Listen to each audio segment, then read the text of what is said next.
One thing we probably have in common is that we all want to make a difference with our lives. A word that you hear a lot these days, especially with the rise of social media, is the word influencer. And I think all of us on some level want to live that kind of life. And the question is, how do we do that? And as I read through the Gospels with this in mind, it just seemed clear to me, Jesus changed the world one at a time. One conversation at a time, one interruption at a time, one meal at a time, one need at a time, but always one person at a time. And so my prayer is that together, as we study the life of Jesus, we will learn that each of us today will have an opportunity to live a one-at-a-time life. It is the Jesus way of changing the world. In July of 2014, I was on a sabbatical. I had 90 days away from leading our church to kind of take a break and refresh. And it just happened that during that time, my dad got very, very sick. So much so that I was able to spend a lot of time with him, but we put him into hospice care in the summer of 2014. Many times when you put someone into hospice care, they pass away within days or weeks afterwards, but my dad actually continued to live and have a difficult time and suffer in some ways, but also have some moments of joy through the holidays. And then he had a goal to make it to my nephew's high school graduation, which he did and got to attend in person. And it was a whole year later, on July 20th, 2015, when I was talking to him in the evening. I used to call my dad when he was sick every single day and just talk for 2 or 3 minutes. And on that particular occasion, I had the chance to actually FaceTime with him and have my kids have a conversation with him also at about 8 o'clock. And at about 10 o'clock, my mom called me. And she said, "Greg, he's gone." If you've been around Suncrest very long, you know my dad has meant the world to me in my life. Just an iconic figure who I looked up to and modeled many things after. We just named our newly adopted son after my dad. He was just one of those people in my life, and I was just overwhelmed in ways kind of like I am right now that I didn't expect. And I thought, I need to get home to my mom as soon as I can. And so I actually booked a train ticket. Amtrak runs from Chicago back to essentially my hometown for very early the next morning, and my family would come later that day and catch up with me there. I'm on the train from Chicago to Quincy, Illinois, and I'm trying to arrange some things, having to be away from work so quickly and with my mom and my brothers. And I didn't really pay attention to who was around me. There were, I think, someone sitting kind of in the aisle across from me, a couple teenagers in front of me, and some people behind the train. It wasn't very full. And when we got to Galesburg, Illinois, 2 stops before I was going to get off, a teenager in the seat in front of me stood up to get off the train, and just before he walked off the train, he handed me a note. He said, "Hey, just want you to read this when you get a chance." And I hadn't understood that he had overheard me talking on the phone or figuring some things out. It had become apparent to him that my dad had passed away just the night before. And I opened up that note and I read this note that a 15 or 16-year-old kid wrote. It was just full of compassion and love and encouragement and prayer. And he said things that were meaningful to me spiritually, but by the time I read it, he was gone. And I felt like I never got the chance to say to him how much it meant to me that he stopped and wrote me that note. I think about that story a lot, and I've especially thought about it while I'm thinking through all these one-at-a-time experiences that I think Jesus is leading us to do. And I've started to hear some of your stories of people who've engaged you at your moment of need and people you've taken the risk to engage. And I always think, man, I hope that kid knows that he made a difference in my life that day. Now, I don't know what you carry when you walk in here today. Many times as we walk through this life, which is hard and has a lot of challenges, we just kind of carry this general heaviness with us. You might even feel sometimes like life doesn't really have a clear purpose, or you're not feeling like your life is meaningful. A lot of people carry around a mild depression or a sense of discouragement. And many times, I just want to lead people to think, if you could imagine that you could make an impact in someone else's life, and you could see the situations emerge in front of you probably each day where you could write the note, say the words, offer the encouragement, pray with someone. If you could do those things, then it's so powerful because obviously you're doing something meaningful and purposeful and life-changing and difference-making in someone else's life. And then just as it almost always works with whatever Jesus teaches us, it also makes us feel better. And so I'm asking you to think during this series about all the times when people cross your path and you have the chance to engage them one at a time. I think part of the beauty of one at a time, if you've been with us, just knowing that, it's not changing people's lives en masse. It's not having a seminar or a big crowd or a concert. It's just person by person by person. And one of the beautiful things about that is you can step into this whether you're an extrovert or an introvert. You can step into this whether you're on the top of the org chart or on the bottom of the org chart. You actually can step into this whether you're a follower of Jesus or not a follower of Jesus, and it can still make it feel meaningful in your life. But I want you to know there are a few important things that if you are a follower of Jesus that lead us to this one at a time. And you might think I'm about to say like God tells you to, so you have to do it. Okay, sure, whatever. I mean, that's not usually God's posture toward us. What I'm actually talking about is an understanding, if we're followers of Jesus, that God is sovereign, that he is in ultimate control of this world, and that he is arranging things, arranging circumstances, arranging moments and relationships to give them potential in our lives. And he gives us this free will to decide whether we'll step into it or whether we won't. But if you can conceive that God is in control, then you start to understand there aren't really accidents in the way that circumstances happen.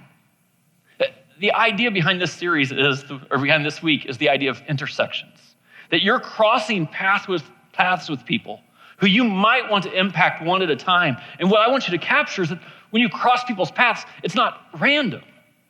These are intersections. It's almost as if you could see from above like God does. He has you walking down one path, a proverbial metaphorical path, and he has someone else potentially walking down the other path, the other street, and you are going to cross paths at this intersection. And I just want you to think that when that happens, whether it's in your neighborhood or in a parking lot or at the grocery store or at work, we should not assume that something is random, but that instead God has actually placed that person in your path so that you could be there to offer a word of encouragement one at a time. Think about how this works in real life. Someone new is moving into your neighborhood. You see the moving truck back up. It's happening in lots of people's neighborhoods these days. And when that happens, you have a window of time. You have a moment right there when someone is new to your neighborhood to say, oh, they're crossing my path. They're new here. A gentle encouragement, an act of kindness at that particular time could make all the difference. You have a window, honestly, of a week or maybe a month when they're new to help them feel welcome. And it can make all the difference just because God has placed that in your path. Maybe you're scrolling through something online and you notice that one of your old high school classmates got a diagnosis of cancer. And you know what the easiest thing to do is to either keep scrolling or just do what everyone else does and say prayers in the comments. But I wonder if when your paths cross like that at this intersection, if it's not actually a moment where God is encouraging you to say, hey, take this one offline. Pick up the phone. Send them a message. See if they want to get together. Because their path and their need cross your path. And there's an intersection moment where you could be used one at a time. Maybe you have a friend. You just found out their marriage is falling apart because they were cheated on. I don't know if you've ever talked to somebody who's been cheated on. It's about the most defeating feeling any human being can ever feel. And if you find that out, of course there's a temptation to be like, I'm not sure I want to get involved. Would I lean in? But these are the very moments where God brings something across your path and you're right there. And I'm like, this was maybe designed for you.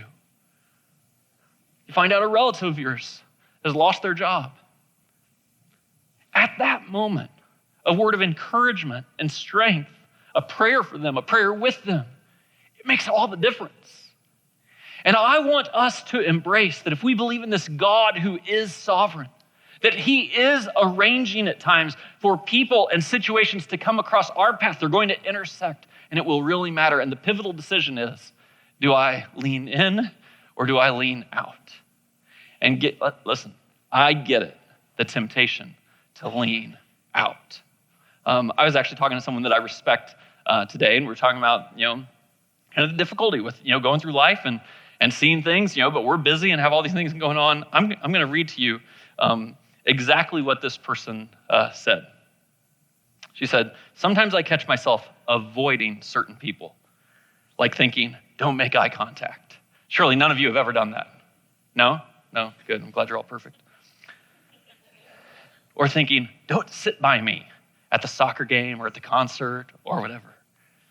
Or seeing them in the store and avoiding going down that same aisle where they are. You get my drift. All because they drive me crazy a bit and I just don't want to engage. Just being real. And I think that's honest, right? I appreciate the honesty because actually the honesty makes us look at ourselves and be like, oh, but what if God had arranged that? There's an author by the name of Elizabeth Sherrill, and she tells a story. I'm going to tell you part of her story and give you a quote from her.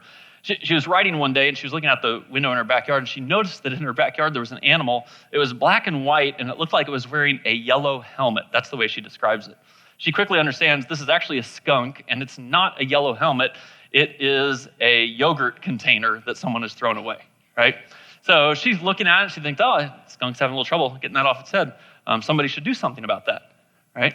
And she watches it for a little longer, and then she starts to think, maybe the somebody who should do something about it is me, but it is a skunk. Maybe it will just run to my neighbor's yard. And then she started to think, well, if it's not going to run to my neighbor's yard, maybe it is my job. So just out of great care and concern for herself, she decided to call the DNR, Department of Natural Resources, like, hey, is this safe to approach a skunk? She gets somebody on the line, and she says, hey, skunk in my backyard. Looks like there's a yogurt container on its head. What should I do? And the guy on the other line says, you should go take it off. And she's like, are you crazy? She's like, what if the skunk sprays me? And he's like, the skunk can't see you. It has a yogurt container on its head. And she's like, yeah, but when I take the yogurt container off, then the skunk will see me. And the guy on the other line's like, yeah, I guess you're right. But she decides, I'm going to go out and take this container off the skunk's head. She goes outside to her backyard, and she reaches down, she pulls off the container, and she kind of describes it that there was just a couple of seconds of stare down, and then quickly backing off, and there was no spray that happened. And then she writes this. She says, a timeless parable played itself out, I thought. For this skunk was all those needs that I hesitate to get involved with. Involvement takes time, and I have deadlines to meet. I probably can't do anything anyway, and somebody else with more expertise could probably handle it better. And besides, involvement can be ugly, and the stench may rub off on me, and all of those things, of course, may be true. But I've got a yellow pencil holder on my desk, a rather scratched and battered one, to remind me that every now and then, God's answer to a need is me. And I just want all of us to think a lot as we step into this next week and keep praying the prayer I've been asking you to pray, to think about the intersections of your life. Now, we've been going through all these examples. Hopefully you're kind of overwhelmed by now with this idea that Jesus really did change the world one person at a time. And if you would step back a little bit, you could see he's having intersections with different situations and with people in life. Now, I'm just going to go through the Gospel of John very quickly with kind of chapter by chapter, not the whole gospel, but I just want you to see this because maybe these things happen in your life. In John chapter 3, Jesus comes across Nicodemus, and Nicodemus is perplexed. And this is what Nicodemus says. He says, no one could perform the signs you're doing if God were not with him. But Nicodemus was one of the Pharisees, and he was a religious leader, and it was going to cost him a lot if he started to follow Jesus, and he wasn't totally sure this was right. So Jesus actually met him at night, one-on-one, and then leaned into this conversation. Whenever you come across someone who's perplexed, say, just think about this.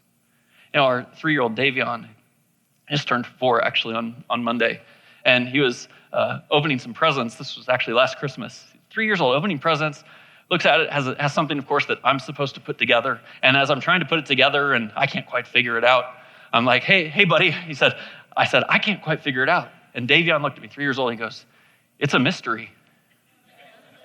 It's a mystery. I'm like, you're right, kid. That's a good answer in almost every situation. It's a mystery. But when you come across people who are perplexed, think, oh, that's a moment of intersection. In John chapter 4, Jesus encounters the woman at the well. But what does she say out loud to him? She says, "You're a Jew and I'm a Samaritan woman." And I think, anytime you intersect with someone and it's a little bit of a culture clash, what's going on here? Well, there's an ethnic culture clash. He's Jewish, she's Samaritan. There's a religious culture clash that goes along with that, the Jewish and Samaritan piece. There's a gender clash here, with man and a woman. And I don't know, maybe those are big deals here. Maybe for you it's gay and straight. Maybe for you it's Democrat and Republican. And I'm just kind of curious, when you cross paths with someone who's different than you, could you see maybe that's an opportunity? That's what Jesus saw there, and it changed her life.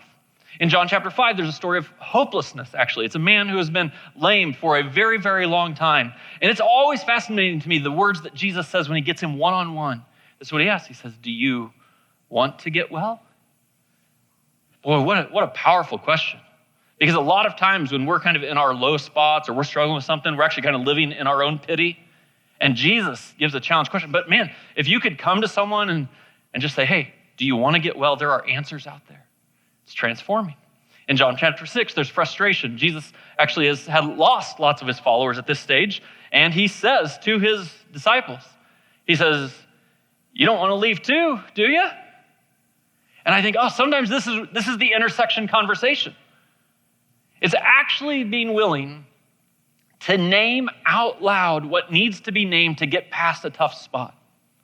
One of the odd things that I do as a pastor a lot is when I'm talking to someone and they're telling me about a situation in their life, I tell them, I'm like, "I think you need to pick a fight. I think you need to pick a fight." Now, I'm not encouraging people to be just kind of everything goes, conflict, just stir up trouble. That's not what I'm saying. When I say pick a fight, I say sometimes people are just kind of living life in a smooth way. A marriage has become roommates, but it's nothing more. But nobody's saying anything. And I'm saying to you, no, you have to choose a fight. And you need to pick at that a little bit so that you can have the conversation. Sometimes that's the intersection. John chapter 8, there's shame. This is a woman who is caught in adultery. And she's standing in front of Jesus. And of course, he has this beautiful moment when he says to all the guys who are ready to stone her, says, "Hey, the one who's without sin, throw the first stone." They all walk away. And he says to her, "Does anyone condemn you?" She said, "No." And then he says, go back just for a second, "Then neither do I condemn you. Go now and leave your life of sin." And listen, if you've ever encountered someone who's in shame, they might be physically shaking. They might just be shaking on the inside. But if they come across your path, I'm telling you, if you're a follower of Jesus, it is your moment to put them at ease and say, the thing that you did does not define who you are.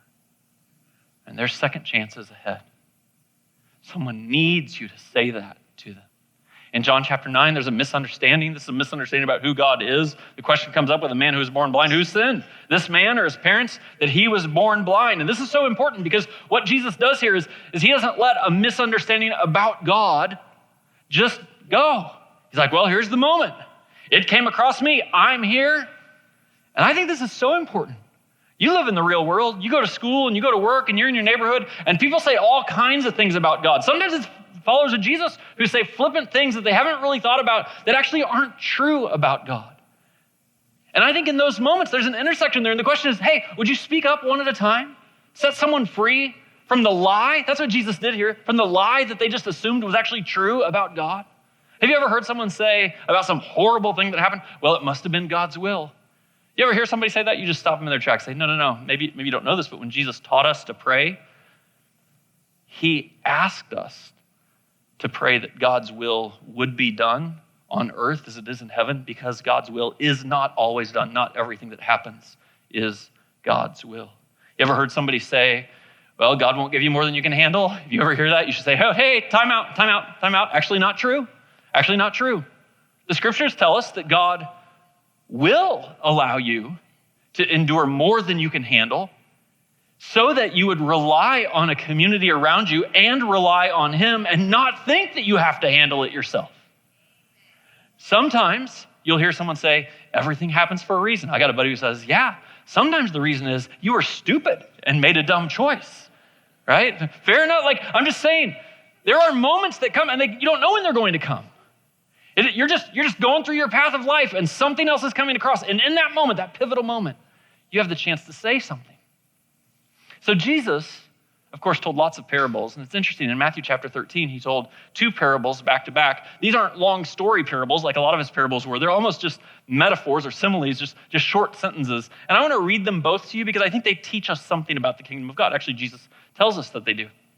He says, the kingdom of heaven is like a treasure hidden in a field. And when a man found it, he hid it again. And then in his joy went and sold all he had and bought that field. Now, this was perplexing to me the first time I read it. I had to think, what's going on here? It kind of sounds like this guy's taking advantage, but let me give you the context. In that day, they didn't have banks, right?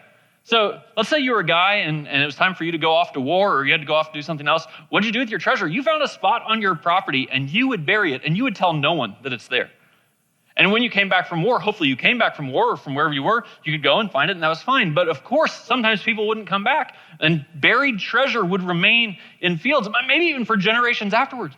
This guy is walking across this field and he comes across this treasure. And he's like, you know what I'm going to do? I'm not telling anybody about this treasure. I'm going to go sell everything I have and buy this field. Now, how is this like the kingdom of heaven? Well, what's happening is Jesus is saying, the kingdom of heaven is the treasure. And even if you just stumble across it, you should trade everything you have for the kingdom of heaven. People might look at you and be like, oh, why would they make that? Why is that person selling everything else so he can buy this? Why is he giving up everything so he can? But this is kind of the nature of the kingdom of heaven. It is so glorious, so treasured, so life-changing that you would give everything you have. And then he says another very short parable. He says, again, the kingdom of heaven is like a merchant looking for fine pearls.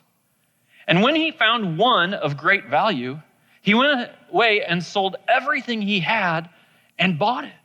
He's like, oh, there's a bunch of pearls. Oh, look, I found one. I'm going to go sell everything I have and buy this group of pearls because I know within it, there's something that's so valuable. And the whole idea is the same. That people around you might think, that doesn't make sense. Why are you giving up things you're giving up? It's because you found the kingdom of heaven. And it's life-changing. You have found an encounter with Jesus and it's life-changing. You have eternity promised you. Why wouldn't you trade everything on this earth in order to gain that? But here's what's fascinating to me. In these 2 parables that sit right next to each other, it's almost as if these are one-at-a-time intersections where you might stumble onto it or be searching for it. And I think maybe this is a helpful context for when you and I think about the people God will place in your life tomorrow, and then again the next day, and then again the next day.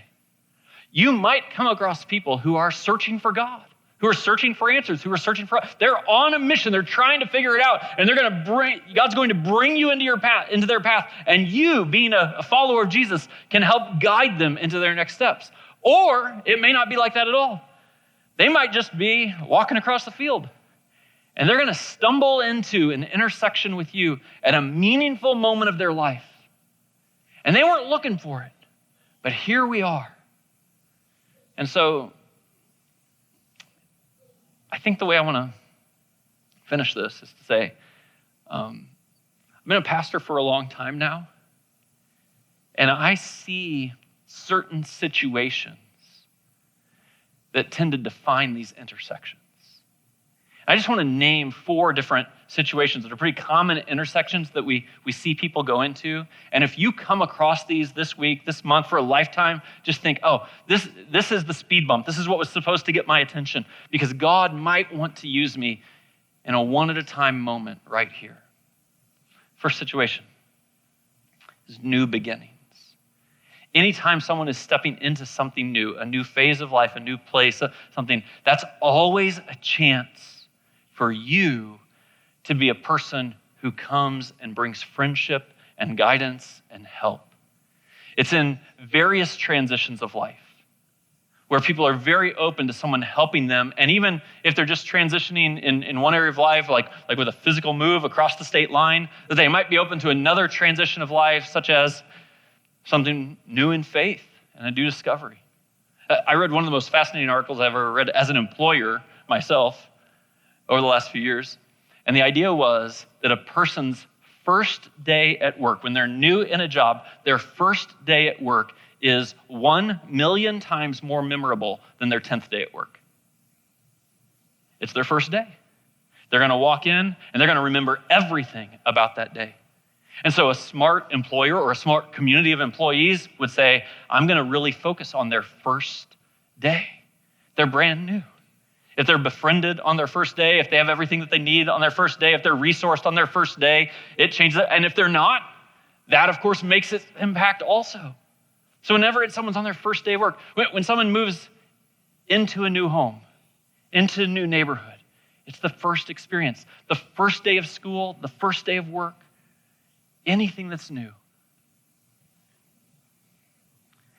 If I could ask, and I will ask God to implant a template in your mind for this coming week, one of my prayers will be that when you see someone stepping into something new, which of course is usually something a little bit frightening, a little bit uncertain, a little bit exciting, that God might place you right in their path to be the friend and the guide that they need at that time. New beginnings. Another intersection that we see all the time is when there is a time of need. This is so powerful to me. Because again, my family's been on the receiving end of this. The job that my wife works in right now, when she was first introduced to the job, it had a different job description, and she showed up for her first week or two at school, and it was nothing like she thought it was going to be. I don't think anyone intentionally misled her, but maybe it's even that you couldn't have even described how difficult it was going to be, how draining it was going to be, how much she would feel like a failure after just a week or two at school. And after she had been there for a week or two at school and was feeling like a failure and kind of in her lowest point and wondering, why should I take this job? Should I get out now? One of the fellow teachers at her school came up to her and she said, "You're struggling, aren't you?" She said, "Yeah, I'm really struggling." She didn't know that Jenny was my wife, a pastor's wife, anything like that. She just said, "Hey, I believe in God, and I believe that he changes things. Could I just pray with you right now?" And she sat there, and she prayed with my wife at one of her lowest points. And I think, oh my goodness. We tell that story over and over again because that woman saw my wife in this intersection, a time of need, and was right there. Earlier this week, I was in one of our staff meetings, and we were talking about one at a time, and I heard this amazing story. I don't get to hear all these all the time, but there's a family in our church with a very young child. The child was having some health issues, had to go to the hospital, community hospital, and then, in ways that got very, very scary, very, very quickly, they had to airlift the child from community hospital to Comer's Children's Hospital. The mom in this scenario, she serves in Suncrest Kids. Amazing family. I love them a lot. Pretty new to our church and was baptized in their family recently. It's just a beautiful story. And one of our leaders, a volunteer leader in Suncrest Kids, who happens to be a teacher at a high school, I find out she's like, well, I guess I'm going to take the day off work. And she just drove with her husband to Comer's Hospital, just spent the day with them. And I'm like, you can't measure how much that means. That at someone's point of need, you are the person who shows up. And I understand how uncomfortable it is. You might think, I don't know what to say. I'm so tempted to lean out. I'm gonna fumble all over my words. I'll probably say the wrong thing. I promise you. Fumble over all your words. Say the wrong things. Just show up in the time of need. In moments of vulnerability. Now, I'm a guy, so I'm going to speak from the guy's perspective here for just a moment, but this is probably true of everyone. I've been in circles of guys many times where one guy starts to say something that just has a shade of a personal nature or vulnerability. And it's almost like every other guy in the circle at that moment is either going to look at his feet or, if they're an expert, they'll figure out how to deflect the conversation and get it away from anything that's vulnerable at all. It is a lean out strategy, and sometimes people are even celebrated for saving the group from a conversation that could have gotten uncomfortable. And I think, oh, but if you're a Jesus follower, you would figure out how to do the opposite. It's not easy for almost all people to be vulnerable. And if they crack their life open just this much to you, what they're saying is they trust you. Now, depending on your response, they might just close it up very, very quickly. Or if you're compassionate and grace-filled, understanding and curious, it would open it up a little bit more. And for someone to be known in their times of vulnerability, it really matters. When I was a senior in high school, I played on our basketball team, and I knew I was going to go to college and go into ministry, and I really wanted to play on the basketball team in college also. And so at one of the games my senior season, the director of admissions from the college that I ended up going to came and watched one of my basketball games. He was a former coach at the college, and lots of respect for him. And he came down after the game. I had a good game, happy to do that when somebody in the stands is watching you. And I was kind of celebrating, and he said some nice things to me. And then I'll never forget what he said to me. He said, Greg, you're a good player. You'll make the team at our college. He said, I just want you to know that there will be a point in your college career where you'll understand basketball is not the most important thing, and ministry is more important. So, just keep this in perspective. And I remember the conversation to this day that he named something to affirm something that was important to me, and then he cast a little vision for me in a moment of vulnerability to say, oh, you should think about it a different way. And after my sophomore year of college, I had this moment where I got the chance to go preach at a little church of seriously 9 people every Sunday. But there was no way I was going to be able to do that and be on the basketball team. And I just thought, man, I remember what Lynn said. Now, Lynn ended up being my boss because he worked in the admissions office. I started working student recruitment. And then about 2 years in, I'll never forget, he told me this one at a time conversation. He said, Greg, he said, anytime you're in a conversation and you're afraid to lean into something because you think you don't know what to say, or you're afraid you might say something that's offensive to someone, he said, I want you to promise me that every single time you'll lean in anyway.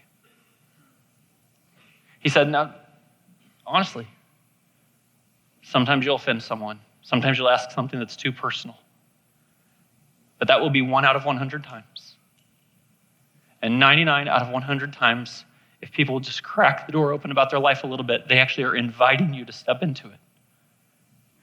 I've never forgotten it. It's changed the whole way that I've lived my life, and I feel like I would have missed thousands of meaningful conversations if at those moments of vulnerability, I closed them up instead of opening it up. So I'm asking God this week and in the weeks to come to place you in situations where someone's a little bit vulnerable and you have the chance to open it up. And then, of course, if you come to an intersection and someone says anything sacred, anything about God, anything about faith, if anyone expresses their doubts or their questions or their curiosities, oh my goodness, to think that you, if you're a follower of Jesus, are in that very intersection with them, where they mentioned something that was sacred, to think, I'll lean into that. And perhaps the very best way to lean into it, though this may be uncomfortable to you, I don't have a comfortable way to do it, is for you to be the person who says, hey, can we talk about that some more? Could I just pray for you right now? So, intersections. One at a time. I'm fascinated. I'm almost excited to see you next week and think, oh, what are the stories that came up because these things crossed your path? And I think we should just kind of keep praying the same prayer that we've been praying. Here's what it says. Jesus, give me your eyes for the one and help me to see people the way you see people. And when you pray that prayer and say, help me to see people the way you see people, I think the defining aspect of that is that when you see people the way Jesus sees people, you do not lean out. You just lean in.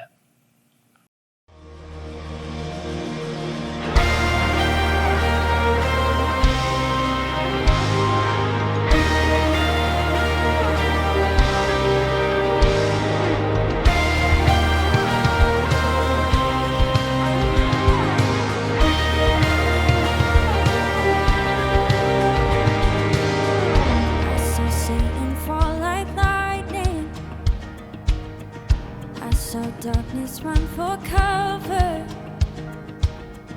but the miracle that I just can't get over, my name is registered in heaven. I believe in signs and wonders. I have resurrection power. Still the miracle that I just can't get over, my name is registered in heaven. Oh, my praise belongs to you forever. This is my testimony from death to life. 'Cause grace rewrote my story. I'll testify by Jesus Christ the righteous. I'll testify. This is my testimony. This is my testimony.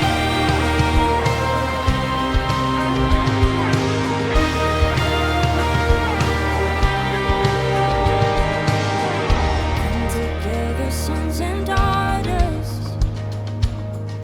bought with blood and washed in water. Sing the praises of the Spirit, Son and Father. Our God will finish what He started. Oh, our God will finish what He started.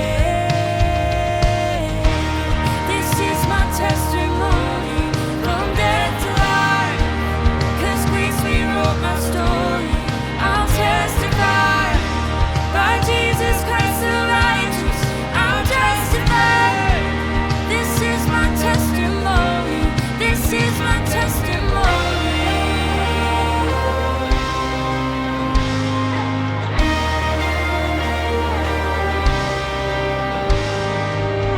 If I'm not dead, you're not done. Greater things are still to come. Oh, I believe. If I'm not dead, you're not done. Greater things are still to come. Oh, I believe. If I'm not dead, you're not done. Greater things are still to come. Oh, I believe. If I'm not dead, you're not done.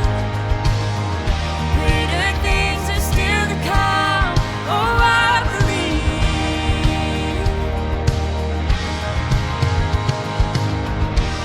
This is my testimony from death to life. 'Cause grace rewrote my story. I'll testify by Jesus Christ the righteous. I'm justified. This is my testimony. Oh, I'm alive. This is my testimony from death to life. 'Cause grace rewrote my story. I'll testify by Jesus Christ the righteous. I'll testify. This is my testimony. This is my testimony.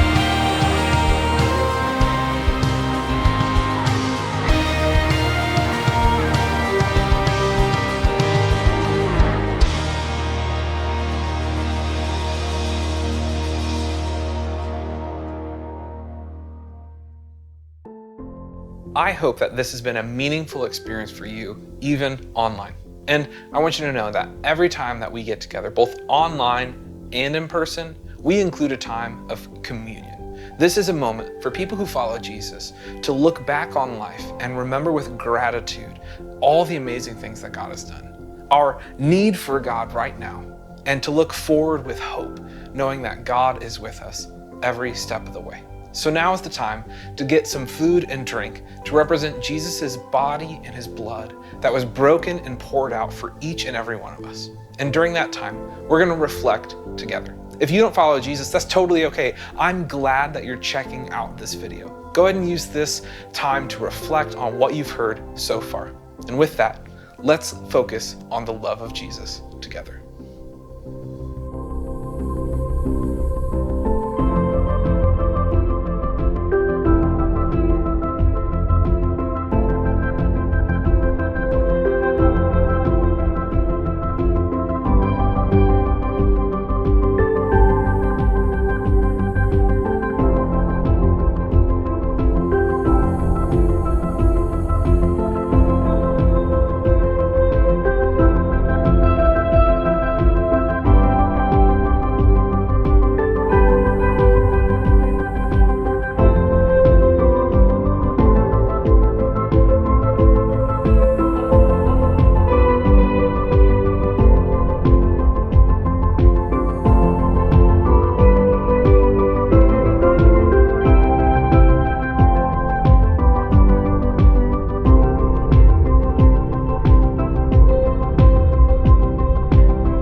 Before you turn off this video, go ahead and hit the like, subscribe, and share button. And I want you to know that this video, this isn't the church. You are. So this week, I hope that you go and make a difference, that you go and be the church.